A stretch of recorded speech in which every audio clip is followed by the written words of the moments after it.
Hi, my name is Theresa Molloy and I'm president of the NIRI NY Chapter. Welcome to the NIRI NY Minute, sponsored by Business Wire, where we talk about the hottest topics in investor relations with the business leaders who are setting the trends. Today, I'm going to be talking to Zach Oleksiuk, who is head of the Americas governance practice at BlackRock. BlackRock is the largest asset manager in the United States with $4.7 trillion in assets under management. Zach, thanks very much for joining us today. Thank you, Theresa. Appreciate you coming. So today, Zach and I are going to talk about the growing prevalence of investor relations officers engaging with the governance teams at their institutional investors. It is certainly something that is top of mind for the investor relations community, and there's no better person to tackle this topic than Zach.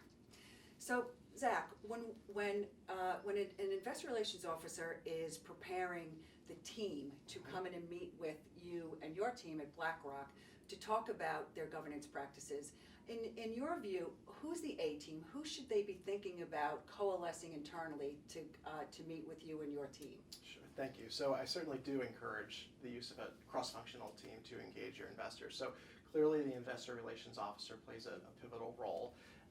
Typically the corporate secretary or chief governance officer or board liaison or some combination of those individuals is also an appropriate person to bring, because investors want to have some assurance that their perspective is being brought directly to the board ultimately.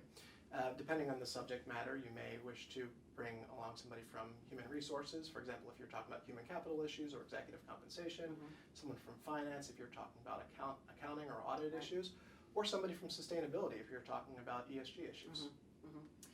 All right, so we put the A team together and we've got 30 minutes on your calendar. Now the A team has got to put together an agenda to share with you. So when you're getting ready to meet with an issuer, what are you looking for? What are the things that you want to cover, and how can the IRO and their team prepare to meet with you and your team?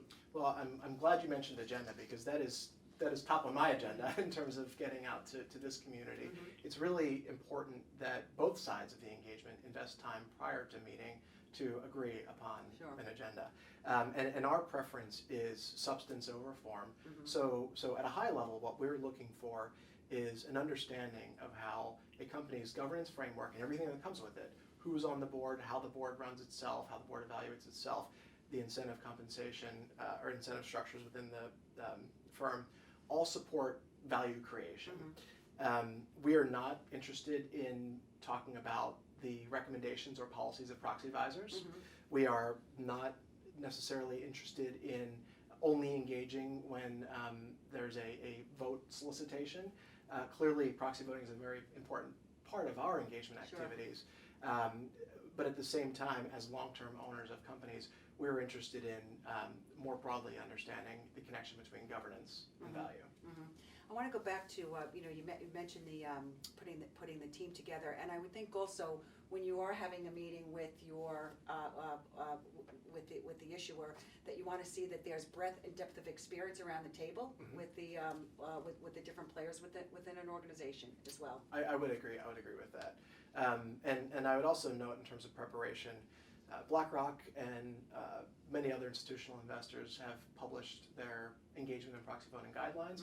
At BlackRock, we also publish quarterly a commentary that highlights, without naming company names, some of our engagements to provide transparency to our clients and to the public about our engagement and our stewardship activities. And that's a very good point. I know that when we prepare for an engagement, absolutely going to your website and reading, especially BlackRock, it's a very well written document, it's extremely articulate, and you'll definitely come away with a lot of very helpful information in preparation for any meeting with Zach and his team. Thank you. Oh, sorry, one other point I failed to make that I wanted to make sure we got across here is that, first of all, in terms of what makes a good engagement versus a not so productive engagement, investing in that agenda is one thing, and sometimes it doesn't happen. And I think the worst outcome is when we both come to the table and there is actually nothing to discuss.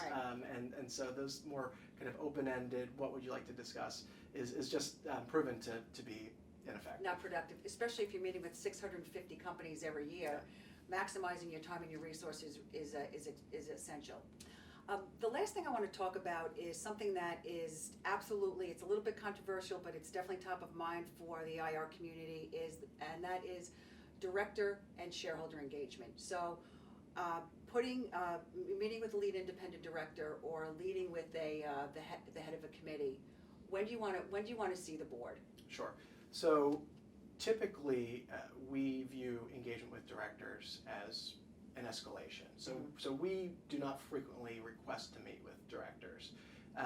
And we find it most appropriate to meet with directors when either there is some conflict involved in meeting with management, such as a contentious executive compensation issue or a related party transaction, or otherwise the current channel of engagement does not seem to be working. That said, we do see the value in establishing a channel of communication over the longer term with the board. And so I think you need to strike a balance there.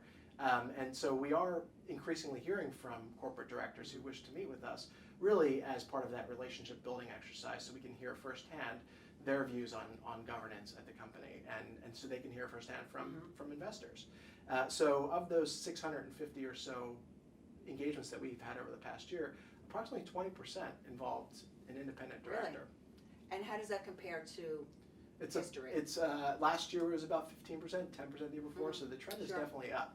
Again, it is a balance, and I would also note that companies that are interested to put together an engagement program that involves independent directors might look to the SDX protocol, that stands for the Shareholder Director Exchange protocol, of which BlackRock was a contributing member, as a roadmap. So it's not that we necessarily think that companies must do this, but if they wish to put together an engagement program, and the same goes for investors, there's now a tool available. Sure. Okay, that's a very good tip for our audience. Well, I want to say thank you very much, Zach. I really do appreciate taking your time out of your busy schedule, meeting with 650 companies. I know time is precious, so thank you very much. And I want to say thanks very much from the NIRI New York chapter. We'll see you next time. Thank you.